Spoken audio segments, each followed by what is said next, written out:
ang mga kwento ng pag-ibig, kwento ng buhay, at kwento ng pag-asa dito sa Barangay Love Stories. Love Stories.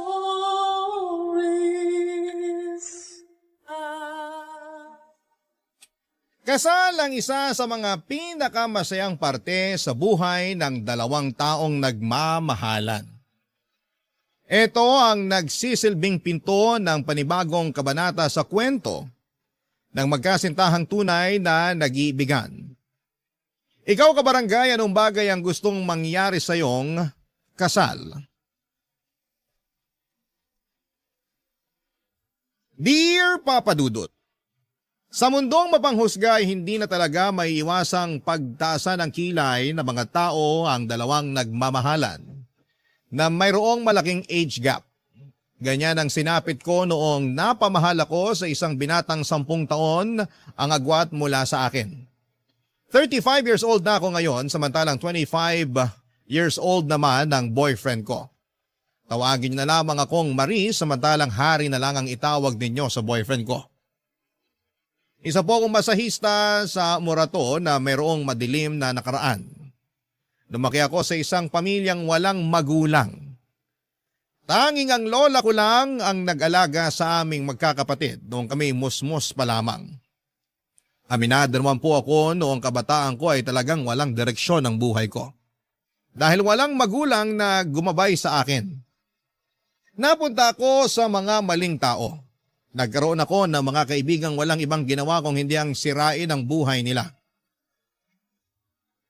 Hindi po ako nakapagtapos ng pag-aaral dahil mas pinili ko ang barkada ko noon kesa sa edukasyon. Dahil sa barkada ay natuto akong magbisyo. Nalulong ako sa ipinagbabawal na gamot at ilang beses na rin po akong hinuli ng mga pulis dahil sa panggugulo. Pero nagbago ang lahat noong namatay ang lola ko. Naiwan sa akin ang responsibilidad na alagaan ang mga nakababata ko pang kapatid. Sa edad na 22 ay naging taga-silbi ako sa karinderya. Naging waitress ako sa bar, naging kasambahay at naranasan ko ring maging ticket seller sa isang terminal ng bus. Lahat ng iyon ay ginawa ko para sa mga kapatid ko. Hanggang sa isang kaibigan ang nagpasok sa akin sa isang massage parlor. Inaral kong maging massage therapist. At simula noon ay doon na po ako nagtrabaho hanggang sa kasalukuyan. Doon ko na rin po nakilala si Harry.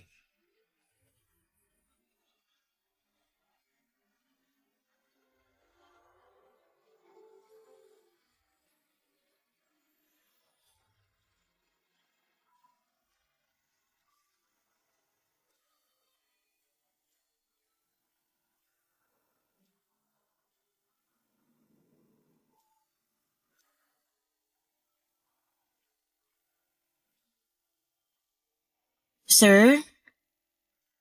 Sir? Hala, tulog na yata.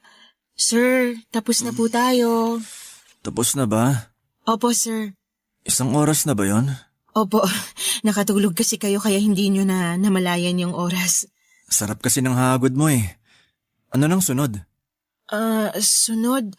Pwede na po kayo magbihis. Nandito po yung damit nyo. Ha? Magbibihis na? Hindi ba pagkatapos ng masahe may ginagawa pa? Ano pong ginagawa? Yung happy ending? Happy ending? Walang ganun dito. Ang bastos nyo naman. Ha?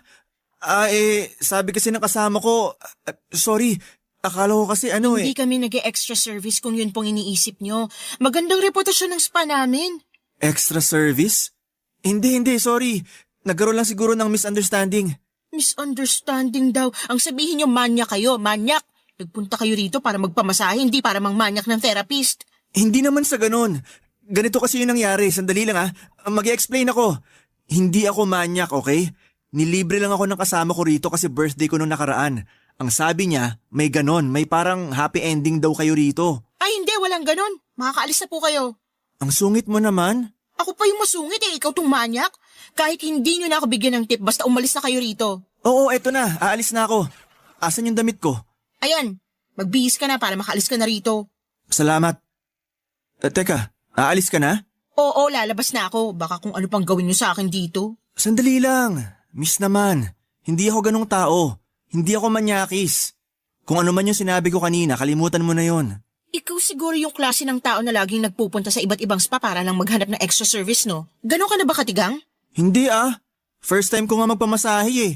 Ngayon lang ako nakapasok sa massage parlor. Paano mo nalaman yung tungkol sa extra service kung hindi mo pala ginagawa yun? Nasabi lang yun ng kaibigan ko. Hindi ko nga alam kung anong ibig sabihin ng happy ending eh. Basta ang sabi lang sa akin ng kaibigan ko, pagkatapos ng masahe, may happy ending daw. Kapag hindi daw ginawa yun, itanong ko raw. Happy ending, extra service, isa lang yun. Para yun sa mga taong gustong magpalabas ng init ng katawan at hindi yun ginagawa rito sa amin. Pasensya na, hindi ko naman alam eh. Malilintikan talaga sa akin yung kaibigan kong yun. Pinahiya pa ako. Totoo ba na hindi mo alam kung ano ibig sabihin ng happy ending? Hindi nga. Ngayon ko lang nalaman kung ano yun. Pinagtripan ka siguro. Malamang, ganun na nga talaga ang nangyari. Pasensya na talaga ah. Dadagdagan ko na lang yung ibibigay kong tip sa'yo para kahit papano makabawi ako. Ikaw ang bahala. Pero pwede bang atin na lang yung nangyari dito? Huwag mo nang ikwento sa mga kasama mo. Nakakahiya kasi. Depende sa tip na ibibigay mo. Oo, ako nang bahala sa tip mo. Teka, nasa na ba yung bag ko? Nandun sa upuan. Sandali, kukunin ko lang yung wallet ko. Bibigyan kita ng tip. Huwag mo lang sabihin sa labas yung nangyari. Papa Dudut, pagkatapos ng pagkikita namin yon ay hindi ko inaasahang makikita ko ulit si Harry. Sa sumunod na linggo ay bumalik siya sa massage parlor na pinagtatrabahuhan ko at nirequest ako na maging masahista ulit niya. Nung una ay umayaw ako dahil inakala kong manyakis siya pero gusto lang daw niyang bumawi kaya nagpamasahe ulit siya. At dahil matumal ang customer noong time na yon ay pumayag na lamang ako dahil sayang din ang kita at baka mapagalitan pa ako ng boss ko. Sa kabuuan ng masahe, walang ibang ginawa si Harry kundi ang makipagkwentuhan sa akin. Hindi na siya nagsubok pa na bastusin ako. Patunay na nagsisisi na nga siya sa naunang ginawa niya. Pinatawad ko naman siya noong panahong yon, Papa Dudut, dahil kahit papaano ay nakilala ko siya ng kaunti noong nagkwento na ito tungkol sa buhay niya. Nagtatrabaho raw siya sa komisari ng isang meat shop.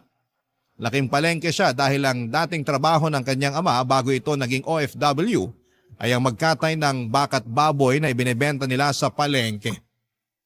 Doon siya natuto sa iba't ibang klase ng mga karne na siya na ring naging trabaho niya kalaunan. Bago umalis sa massage parlor si Harry, ay hiningi niya ang FB account ko at dahil naaaliw ako sa kanya, ay ibinigay ko naman po ito.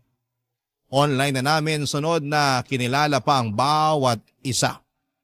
Noong naging komportable na kami sa isa't isa ay inaya ko ni Harry na kumain sa labas. Noong nagkaroon ako ng day off at pinaunlakan ko naman siya, Papa Dudut.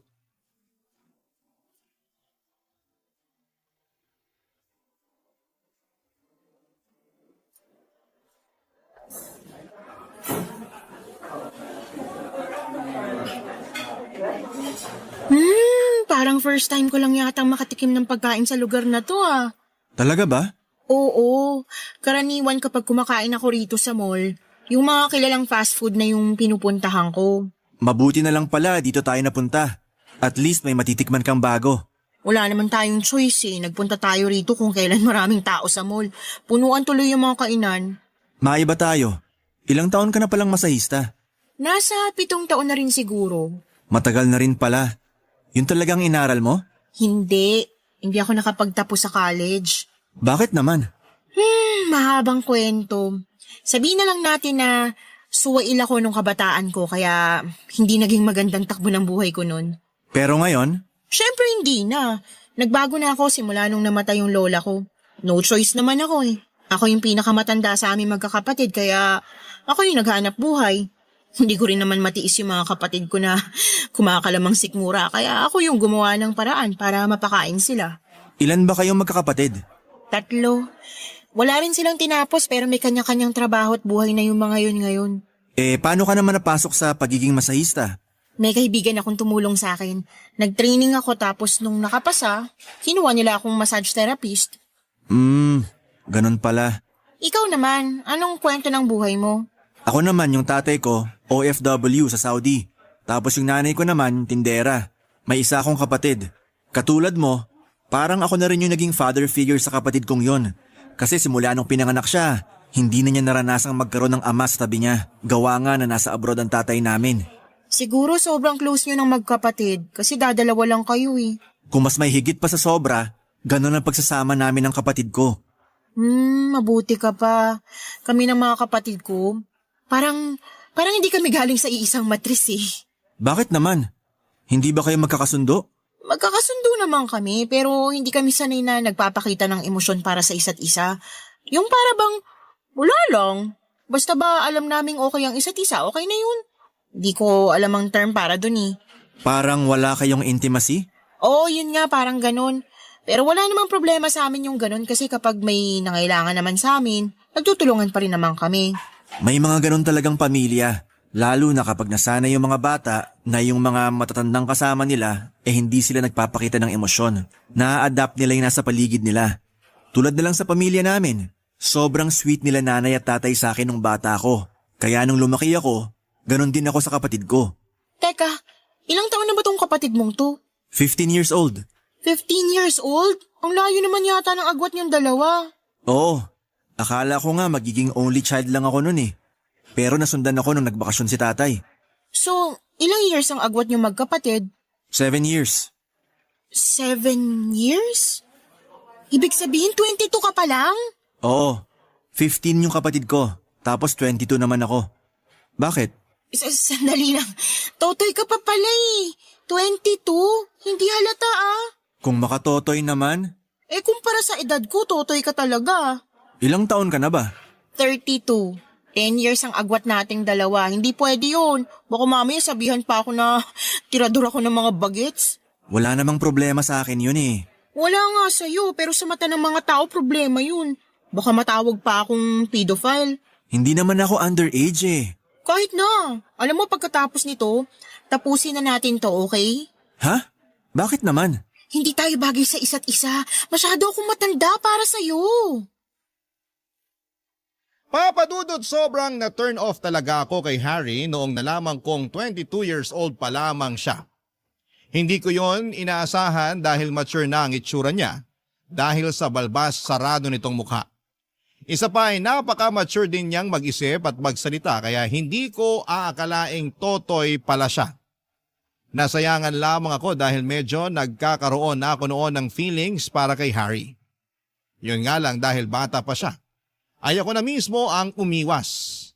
Ayokong maging babysitter sa isang relasyon kaya hindi talaga ako pumapatol sa mga mas bata sa akin. Iniwasan ko siya ng ilang araw pero hindi nagpaawat itong si Harry. Lagi pa rin niya akong chinachat kahit na hindi ko na siya nire-replyan. Nagpupunta rin siya sa pinagtatrabahuhan ko para kausapin ako kahit na ilang beses ko na siyang pinagtabuyan. Pero dahil bata at matigas ang ulo ay hindi ako tinantana ni Harry. Nagpatuloy siya sa pangungulit sa akin, Papa Dudut, hanggang sa maging ang mga kasamahan ko sa trabaho ay naaawa na rin sa binata. Nakonsensya din naman ako sa ginagawa kong pag-iwas sa kanya kaya sa huli ay pinansin ko na rin si Harry. May kakaibang karismang dala kasi si Harry sa totoo lang. Kaya niyang paibigin ang mga tao sa paligid niya. Makulit siya pero sa parehong pagkakataon ay hindi mo siya maituturing na mas bata kesa sayo dahil kaya niyang makipagsabayan sa mas nakakatanda kesa sa kanya. Sa pagtagal, Papa Dudut, ay unti-unti ring bumigay ang puso ko para kay Harry. Hanggang sa isang araw ay naramdaman ko na lang na nahulog na ang loob ko para sa kanya. Barangay Love Stories. Barangay Love Stories. Hindi ko alam, Papa Dudut, kung nagayuma ba ako o dahil magaling lang talagang manligaw sa akin si Harry kaya niya ako napaibig. Hindi ko talaga inaasahan noon na magkakagusto ko sa kanya dahil nga sa age gap namin. May pag-aalinlangan man ay sinagot ko siya. Sa kabila ng malaking pagkakaiba ng edad naming dalawa ay hindi ko naramdaman na mas bata si Harry kesa sa akin. Matalas siyang mag-isip at napakalawak ng pangunawa niya na dinaig pa ako na mas matanda kesa sa kanya. Kaya tuloy tuwing magkasama kami ay parang kaedad ko lamang kung ituring ko siya dahil hindi ko ramdam ang pagkabata niya. OFW ang ama ni Harry na mahigit 2 dekada nang nagtatrabaho sa Saudi. Panganay siya at ang nakababatang kapatid niya ay malaki rin ang agwat ng edad niya. 7 years ang pagitan nilang dalawa at matagal bago nasundan si Harry dahil nga nasa abroad ang tatay nito. Kahit na ganoon ay sobrang close ni Harry sa kapatid niyang si Sean. Parang siya na rin kasi ang tumayong ama ng kanyang kapatid. Bilang siya ang pinakamatandang lalaki sa kanilang pamilya. 7 buwan na tumagal ang relasyon naming dalawa ni Harry bago niya naisipang ipakilala ako sa nanay at kapatid nito. Noong nalaman ko ang plano niya ay umayaw ako. Natatakot kasi ako na baka hindi ako matanggap ng nanay niya. Pero naisip ko rin na darating din naman ang araw na magkakatagpo kaming dalawa kaya hindi ko na dapat patagalin pa ang kabang nararamdaman ko. Sa huli pumayag ako makipagkilala sa nanay ni Harry, Papa Dudut.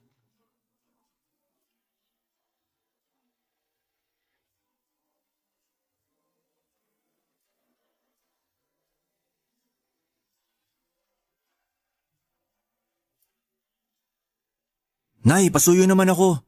Pakiayos na po yung lamesa. Malapit nang matapos tong niluluto ko. Oo, heto na. Inihanda ko na. Sino ba kasi itong bisita mo at talagang naghanda ka pa ng makakain? Basta, importante po tong tao na to para sa akin. Girlfriend mo ba yung darating? Nakita ko kasi nung nakaraan may ka-video call kang babae eh. Basta po, makikilala nyo na siya mamaya. Mukhang importante para sa itong bisita mo ah. Talagang ikaw pa ang nagluto para sa pananghalian ngayong araw. Oh, nandyan na yata siya. Sandali, papapasukin ko lang siya. Ikaw muna rito, Nay. O sige, ako na dyan. Salamat. Talaga tong batang to, oo. Ay, ang bilis talaga ng panahon. Nagbibinata na ang mga anak ko. Halika na. Sana lang talaga Dito tayo. mapunta sila sa Nandito tamang sa tao kusina si Nanay. para hindi na sumakit ang ulo ko. Oh, hello! Magandang tanghali po. Magandang tanghali rin sa'yo, Iha. Ito pala si Nanay. Nay, siya po si Maris. Siya po yung girlfriend ko. Sa wakas naman, nakilala na rin kita. Hari, pakicheck nga to kung luto na. Mukhang pwede na yatang hanguin. Pwede na po yan. Ako na po dyan para maihanda ko na yung pagkain. O sige, Iha, maupo ka muna. Salamat po. Sayang, si Sean wala ngayon. Di mo na siya naabutan. Saan ba siya nagpunta? Nandun yon sa kaklase niya. Gagawa yata sila ng project. Hindi ko alam, nagmamadali eh. Hindi na tuloy nakapananghalian. Ay, ganun po ba? Sayang naman. Hayaan mo, ipapakilala ka namin sa kanya sa susunod na dalaw mo rito. Taga saan ka pala? Mukhang malayo pa ang pinanggalingan mo ah. Sa Novaliches lang po ako. Talaga? May kumari ako dun eh. Pero sa Bagbag siya nakatira. Sa Tandang Sora naman po ako. Mabuti naman na isipan ka ng ipakilala nitong anak ko sa akin. Nagulat nga rin po ako eh. Bigla-bigla na lang siyang nakapag-isip ng ganito. Saan naman kayo nagkakilala? Mamaya na yung interview. Eto, kumain na muna tayo habang mainit pa to. Sa parlor po kami nagkakilala. Nakakatuwa nga yung araw na yun eh kasi nagpamasa. Nagpamasa yung kaibigan ko. Sinamahan ko siya tapos nakita ko si Maris doon. Kinuha ko FB niya tapos niligawan ko siya. Sinagot naman niya ako. Yun po ang love story naming dalawa. Yun nga po yung nangyari. Nagtatrabaho ka sa massage parlor? Opo, Ilang taon ka na ba? 32 na po ako. 32 ka na. Opo, malapit na nga po ako mag-33 eh. Hindi halata, no? Parang nasa 25 lang. 22 lang tong anak ko ah. Hindi ba parang masyado namang malayo ang agwat ninyong dalawa? Nay, wala naman yan sa edad eh. Hindi requirement ang edad sa pag-ibig. Pero hindi ba mas magandang maghanap ka ng babae na mas malapit sa edad mo? 10 taon ang tanda ng girlfriend mo sa'yo oh. Pasensya ka na, Iha, pero nagulat lang ako. Okay lang po. O bakit naman si Harry ang nagustuhan mo? Nagkakaubusan na ba ng lalaking nasa 30 ang edad kaya naghanap ka ng mas bata? Nay, ano namang klaseng tanong yan? Nagtatanong lang ako. Gusto kong malaman kung bakit siya nagkagusto sa mas bata sa kanya ng 10 taon. Yun ba talaga ang trip mo, Iha? Kahit wag mo nang sagutin yon, Maris. Nay, medyo nakakabastos naman yung tanong nyo. Wala namang masama sa tanong ko Nagtatanong lang naman ako. Parang may gusto kasi kayong palabasin eh. Nagtatanong lang yung tao, ako pa yung masama. Kumain na nga tayo para matapos na to. Masakit para sa akin, Papa Dudut, na hindi ako tanggap ng nanay ni Harry para sa anak niya. Pero inaasahan ko na rin yon, Papa Dudut. Alam kong hindi normal para sa iba na makakita ng 2 taong nagmamahalan na malayong agwat ng kanilang edad, lalo na kung yung babae ang mas matanda. Pero kahit na ganoon man ang naging reaksyon sa akin ng kanyang ina, ay hindi nagpaapekto si Harry. Nagpatuloy pa rin ang relasyon naming dalawa. Hindi naging issue sa amin kahit na ayaw sa akin ang nanay niya dahil ayon kay Harry ay nasa 8 gulang na siya at karapatan niyang pumili ng taong mamahalin niya.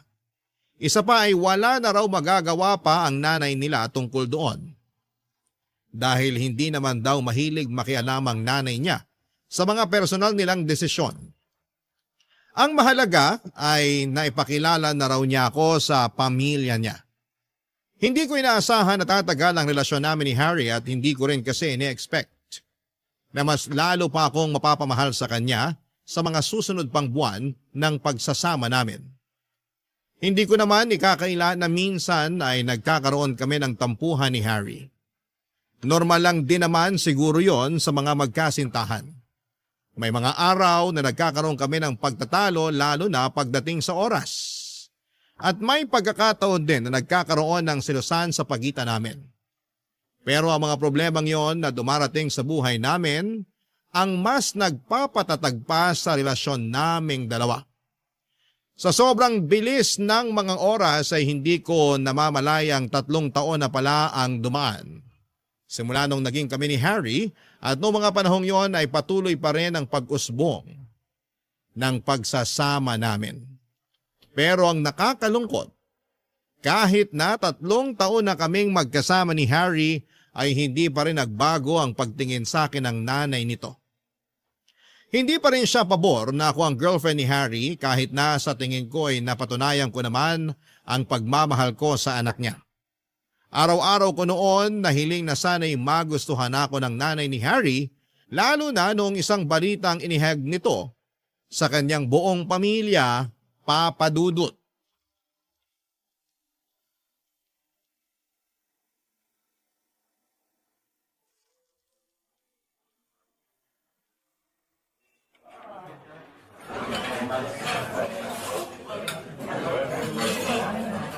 Maris, nandito ako. Hala, ikaw pala yung nakaupo rito. Hindi kita namukhaan Nag-iba itsura ko, no? Umupo ka na. Salamat. Ano, bagay ba sa akin tong bagong hairstyle ko? Oo, mas gumwapo ka. Mukha ka tuloy sundalo.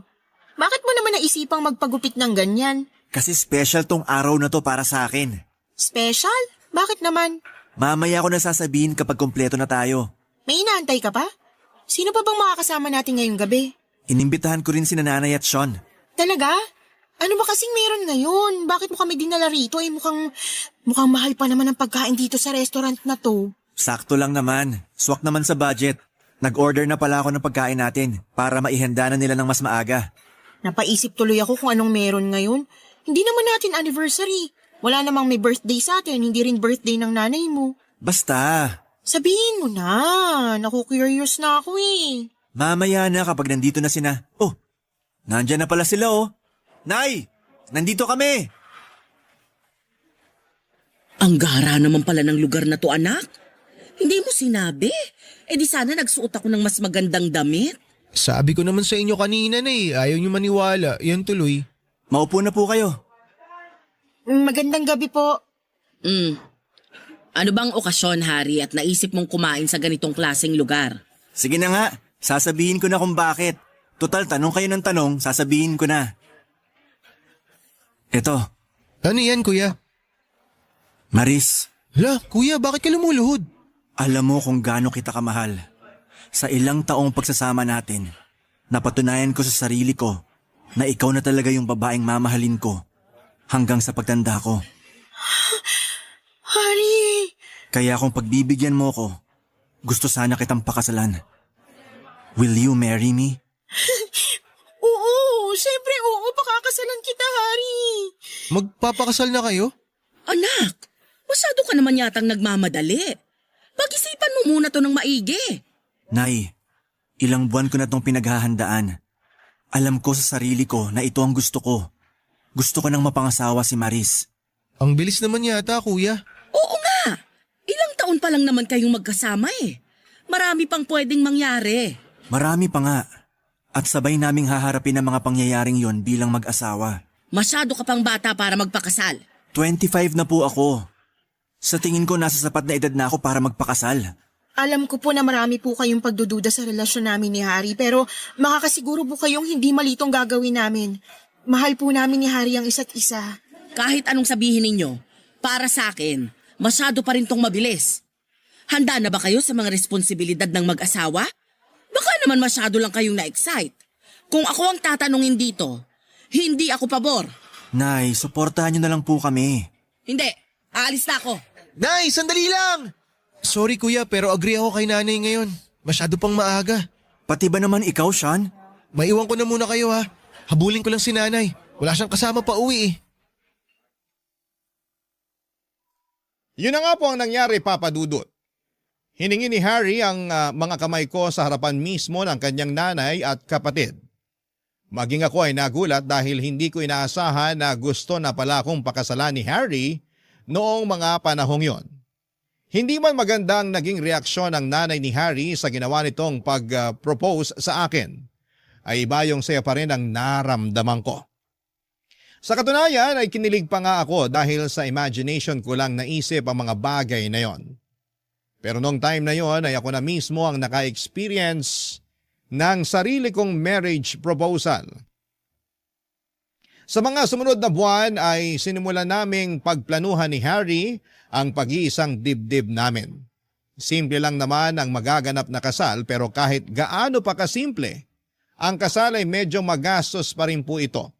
Kaya naman nag-offer na akong tumulong sa mga gastusin kahit na si Harry na ang umako nito sa tulong ng kanyang tatay na OFW na sa kasamaang palad ay hindi makaka-attend sa kasal namin. Una naming binuo kung sino-sino ang dadalo sa kasal. Dahil hindi naman ito magarbo ay mga espesyal na kaibigan lang ang imbitado. Naisip din namin na sa bahay na lang nila Harry gawin ang reception. Pagdating naman sa isusuot kong wedding dress ay matagal ko nang pinag-ipunan ang bagay na yon. Kaya naman ako na ang gumastos para doon. Sa kalagitnaan ng pagpaplano namin ng kasal ni Harry ay nagulat ako sa biglang pagbabago ng ugali ng nanay nito. Kung noon ay ayaw niya akong pansinin at kausapin, noong malapit na ang kasal ay bigla na lamang naging malambot ang puso nito para sa akin, na siya namang ikinagulat ko ng mga panahong yon, Papa Dudut. Barangay Love Stories. Barangay Love Stories. Hindi ko alam, Papa Dudut, kung paano ko pakikitunguhan ng isang taong matagal na nagkaroon ng galit sa akin. Simula nung naging kami ni Harry ay walang ibang ipinakita sa akin ng nanay niya kundi ang pangbabastos at pagpapamukha sa akin na hindi kami bagay ng anak niya. Para bang milagro na isang umaga ay bigla na lamang siyang bumait at tinanggap ako bilang magiging manugang niya. Naisip ko na baka kinausap ni Harry ang nanay niya kaya siya nagkaroon ng chance na magbago. Awkward man noong una pero tinanggap ko na lang din ang pagbabagong yon. Pinalampas ko na lamang ang mga kasalanang ginawa niya sa nagdaang mga taon kahit na hindi siya humingi ng sorry sa akin. Hindi nga naglaon ay unti-unti rin kaming naging close ng nanay ni Harry. Nakakatuwa dahil napakarami niyang input sa kasal namin. Dahil sa kanya ay marami kaming natipid na gastusin para sa kasal. Habang papalapit na noon ang araw ng kasal namin ni Harry ay bigla namang nagkasunod-sunod ang mga problemang dumating sa amin. Una ay biglang umayaw ang nakausap namin na sana'y magluluto para sa reception. Ayon sa kanya ay meron daw emergency sa bahay nila. Sumunod naman ay ang invitation card na inedit ng kapatid ni Harry na si Sean. Kung kailan ipapaprint na namin ito ay biglang na-delete ang kopya nito at hindi na ma-recover pa kaya kinailangan niyang gawin ulit ito. Pakiramdam ko noon ay mayroong nananabutahe sa amin at isang tao lang ang pumasok sa isip ko noon. Walang iba kundi ang nanay ni Harry na dati nang hindi pabor sa pagsasama namin ng anak niya. Kinausap ko si Harry tungkol doon pero hindi siya naniniwala na magagawa yon ng nanay niya. Pero napatunayan kong may nananabutahe nga sa aming dalawa nung dumating ang wedding invitation na pinaprint namin. Napansin ko na mali ang date na nakasaad doon. Nagsimulang mag-init ang ulo ko at kinompronta ko ang nanay ni Harry dahil sa mga nangyari.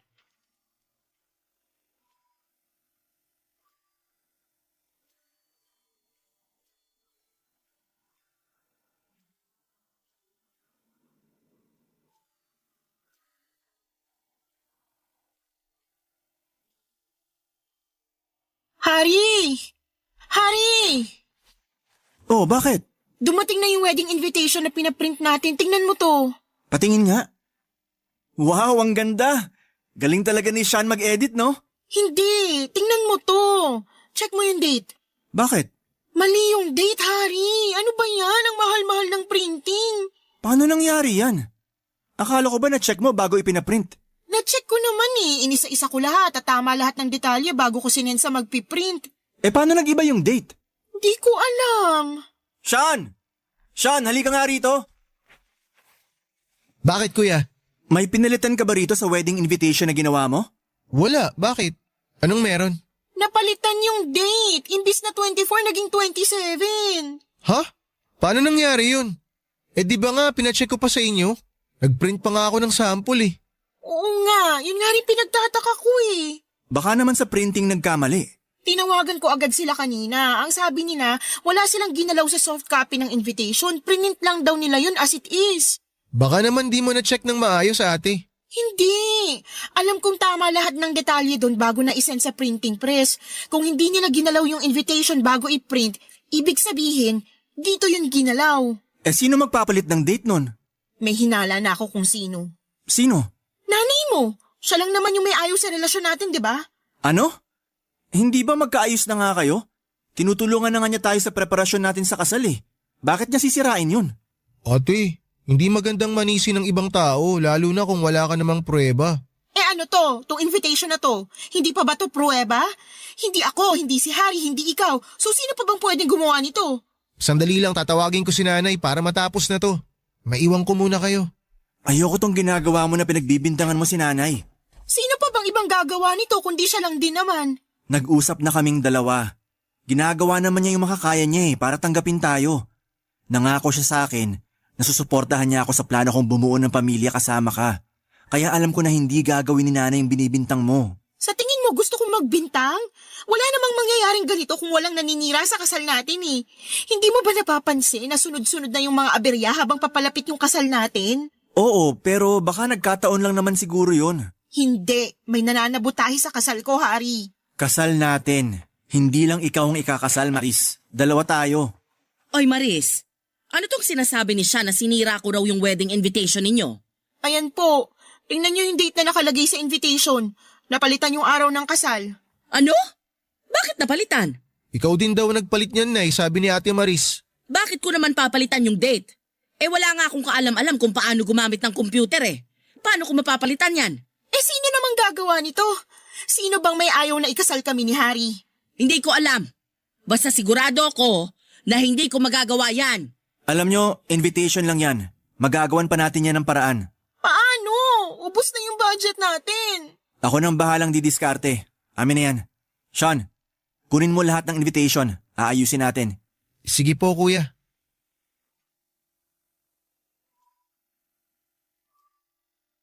Simula noon ay nag-decide kami ni Harry na huwag nang makialam ang nanay nito sa preparasyon ng kasal namin.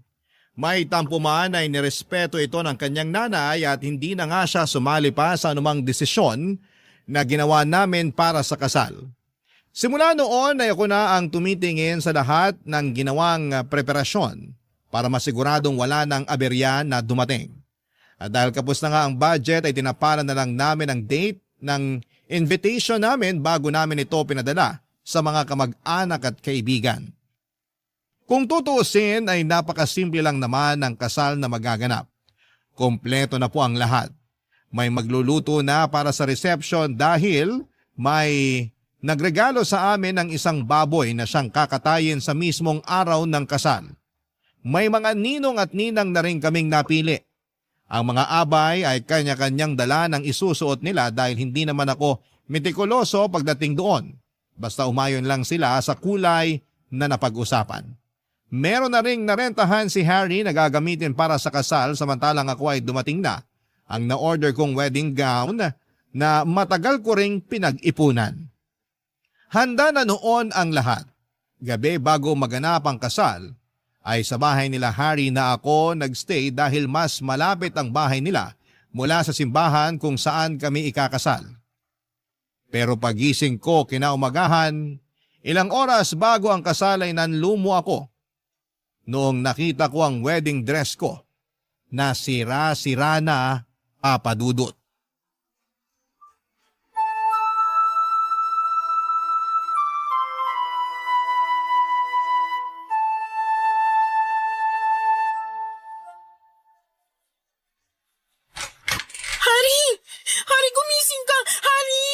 Bakit? May papakita ko sa'yo. Hindi ba bawal magkitang groom at bride bago ang kasal? Pamahiin yun. Wala akong pakialam sa pamahiin na yan. Tignan mo tong dress ko. Bakit? Anong nangyari sa dress mo? May sumira sa dress ko, Harry. Patingin nga. May gumupit sa damit ko. Ngayon, sabihin mo sa akin na walang nananabo tayo sa kasal natin. Sino namang gagawa nito kung kailan ikakasal na tayo mamaya? May isang tao lang sa isip ko na pwedeng gumawa nito. Teka, saan ka pupunta? Antayin mo ako! Ate, kain na raw tayo para makapaganda ka Nasaan ang nanay mo? Nasa kusina. Bakit? Nay! Kuya, bakit galit na galit si ate? May sumira sa dress niya. Ha? Sino naman gagawa nun? Hindi ko nga rin alam eh. Pero si nanay ang pinagbibintangan niya. Si nanay? Kuya, baka anong gawin ni ate kay nanay ha? Kaya nga halika na, sundan natin siya. Nay! Nay, nasan ka? O Maris, gising ka na pala. Ikaw bang gumawa nito? Ano yan? May sumira sa wedding dress na isusuot ko sana mamaya sa kasal. Ano? Patingin nga. Huwag na kayong magkunwari. Kayong gumawa niyan. Hindi ko magagawa to. Bakit ko naman sisirain ng damit mo? Ikaw lang naman ang may ayaw sa akin simulat sa puli. Hindi ba ayaw niyo sa akin kasi mas matanda ako ng 10 taon kaysa sa anak niyo? 4 lang tayo nandirito. At sa ating 4, ikaw lang ang nakikita ko makakagawa nito. Maniwala ka sa akin, hindi ko gagawin yan sa'yo, Maris. Hindi ko magagawang sirain ang kasal ninyo ni Harry. Pero Nay, tama si Maris. 4 lang tayo rito sa bahay. Kanya na ba talaga ang tingin ninyo sa akin? Oo, ayokong magkatuluyan kayo nung una. Pero ano pa bang magagawa ko kung nagmamahalan talaga kayo? Ang gusto ko lang naman, magkaroon ka ng maayos na buhay, Harry. Noong una, nagduda ko na masyado ka pang bata at baka paglaruan lang ni Maris yung puso mo. Pero nung nakita ko kung gaano nyo kamahal ang isa't isa, ipinagpasa Diyos ko na lang ang lahat. Tinanggap ko na ang katotohanan na ikaw na talaga ang mahal ni Harry, Maris. Kaya hindi ko magagawang ibinibintang mo sa akin. Kung ganun, bakit? Bakit niyo sisirain Tama na yan! Ako yung sumira sa damit mo, Ate Maris! Ano? Hindi si nanay ang may ayaw na ikasal kayo. Ako yung may ayaw. Sean, ayaw mo ikasal kami ng Ate Maris mo? Pero bakit? Ayokong mawala si kuya. Siya lang yung natatakbuhan ko pag may problema ako. Siya lang yung taong nakakaintindi sa akin. Hindi pa ako ready na maiwan mag-isa. Masyado pang maaga. Pero hindi naman kita iiwan eh. Ikakasal lang kami. Pero magiging kuya mo pa rin ako. Hindi yun magbabago, Sean. Ibig sabihin, ikaw rin bang nagpalit ng date sa wedding invitation? Oo, ako lahat ang gumawa nun. Kaya wag yun ang pagbintangan si nanay. Anak, bakit mo naman nagawa yun? Nay, wala na nga si tatay dito eh. Pati si kuya mawawala rin. Ayoko. Pero nandito naman ako Anak, hindi ka maiiwang mag-isa. Sorry kuya. Sorry Ate Maris. Gusto naman talaga kita para kay kuya ate pero natatakot lang naman ako. Natakot ako na mawalan ulit ng kakampi dito sa bahay. Oo, nandyan nga si nanay pero iba pa rin kasi yung may kasama akong lalaki na mas makakaintindi sa mga pinagdadaanan ko eh. Kaya, pasensya na talaga kayo. Sean, sandali lang. Huwag ka munang umalis. Sundan mo na siya, Harry. Kailangan ka ng kapatid mo ngayon. O sige. Maris, sana mapatawad mo si Sean sa nagawa niya. Bata lang siya, kaya hindi pa niya alam ang mga pinaggagawa niya. Hindi ko po alam. Naguguluhan na ako. Dapat po ba wag na lang namin ituloy itong kasal na to? Wag! Ituloy niyo to. Ilang buwan niyo tong pinaghandaan. Hindi pwedeng hindi to matuloy. Pero anong isusuot ko ngayon yan? Yung trahe de boda ko nung kinasal ako, nakatago yun sa kwarto. Pwede mong gamitin kung gusto mo. Talaga po? Oo naman. Magkapareho naman tayo ng katawan nung kabataan ko. Kaya tiyak ako nakasya sa'yo yun. Kung hindi man, ipapatawag ko na lang yung kumari kong sastre para may adjust yung damit kung sakali. Halika na, isuot mo para makita natin kung kasya ba. Salamat po, Nay. Walang anuman. Pasensya na rin po kung kayo yung pinagbintangan ko. Huwag mo nang isipin yun. May mas malaki pa tayong problema dyan na kailangang ayusin bago ang kasal ninyo. Halika na, samahan mo ako sa kwarto. Maayos naman naming naidaos ang kasal, Papa Dudut. Medyo lumaman ang trahe de boda ng nanay ni Harry na ginamit ko noong kasal ay masaya pa rin ako na naging successful ang pag-iisang dibdib namin. Sa katunayan ay mas naging meaningful pa nga ito dahil ibig sabihin lang noon ay talagang tanggap na nga ako ng biyenan ko bilang parte ng kanilang pamilya sa pamamagitan ng pagpapahiram niya sa akin ng kanyang wedding dress. Patuloy noon ang paghingi ng tawad ni Sean sa amin dahil sa ginawa niya. Ganon din na humingi rin ako ng kapatawaran sa nanay ni Harry dahil pinagdudahan ko ang kabutihang loob na ibinigay niya sa amin. Pinagsisihan ko rin na siya ang sinisisi ko na nanabutahe sa kasal namin. Nagkapatawaran kaming lahat at sa mga sumunod na buwan ay naging maayos na ang relasyon ko sa pamilya ni Harry. Nangako rin naman si Harry kay Sean na kahit bubukod na kami para makabuo ng sariling pamilya ay hindi naman niya tuluyang tatalikuran ng kapatid niya. Patuloy pa rin niya itong sosuportahan kahit na hindi na sila nakatira sa iisang bahay.